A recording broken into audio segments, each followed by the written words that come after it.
अस्सलामु अलैकुम वरहमतुल्लाह। सामीन 12 मुहर्रमुल हराम है, 11 अगस्त है। सोशल इंडिया न्यूज़ में आपका खैर मकदम है। ख़बर का उन्वान है सिपाही के अच्छे दिन आ गए। ये सिपाही आप वीडियो में देख रहे हैं, इसका नाम है मनोज कुमार।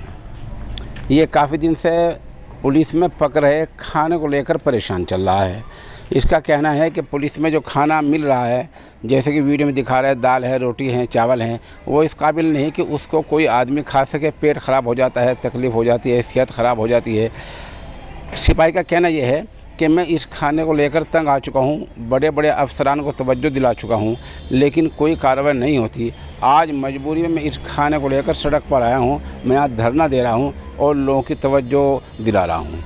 एक तरह से हमारे मोदी जी और योगी जी के दौर में इस सिपाही के बेचारे के अच्छे दिन आ गए हैं। पुलिस वाले खाना तो क्या अच्छा करते, इसके आला अफसरान ने कई कारण बताते इसको नोटिस दे दिया है, इस पर शिकंजा कसना शुरू कर दिया है। साफियों ने जब आला अफसर से बात की तो उन्होंने बताया कि गैर हाजिर रहता है, इसका घरवाली से झगड़ा चल रहा है, ये ड्यूटी सही नहीं देता है, ये थाने के नियम और उसूलों को नहीं पता, उन पर सही अमल नहीं करता है।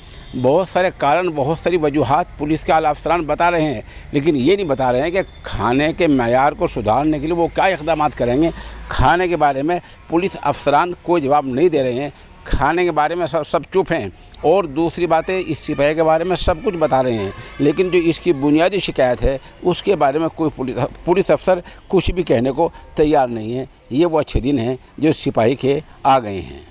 मामला उत्तर प्रदेश की फिरोज़ाबाद सिविल लाइन का है, जहां मनोज कुमार की ड्यूटी है और ड्यूटी पर उसको जो खाना मिल रहा है, आज इसी खाने को लेकर मनोज कुमार सड़क पर आ गया है, जैसे कि आप वीडियो में देख रहे हैं।